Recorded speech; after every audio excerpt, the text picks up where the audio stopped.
Welcome back. The dock workers' strike is entering its third day. It's their first strike in nearly 50 years. Tens of thousands of workers demanding better wages, and they want to stop replacing dock workers' jobs with automation. The truth is, robots don't pay taxes. They don't spend money in the communities, period. That's right. These people make good wages. They spend money in the communities. They keep the flow of commerce going, period. 14 seaports are shut down across the east and Gulf Coast as union dock workers fight for a new contract. They include longshore workers at the port of Savannah. Now, these ports handle most of the nation's coffee, tea, spirits, and beverage imports, plus medical and surgical instruments coming to the U.S. and vehicle exports.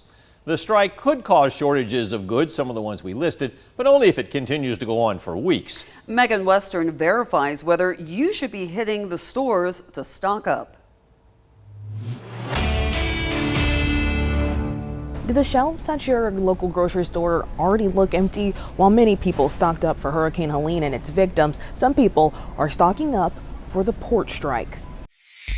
That leads us to our question. Should you start stocking up on household items? Our sources, Greg George, Middle Georgia State University free market economics professor, and the American Farm Bureau Federation. Let's start with George. The first few days are fairly inconsequential. Being 3 days into the strike, George says you likely wouldn't see the impact for at least a week. And I've heard that if it goes as much as 3 to 4 weeks, it could have impacts through January. But how would it impact buyers? Many store shelves are already empty of toilet paper and paper towels, even water. But George says these aren't the items you need to stock up on. All the toilet paper is made in the U.S. Instead, the American Farm Bureau Federation says we'll see the biggest impacts in imported alcoholic drinks, produce like bananas and cherries, canned food, and chocolate.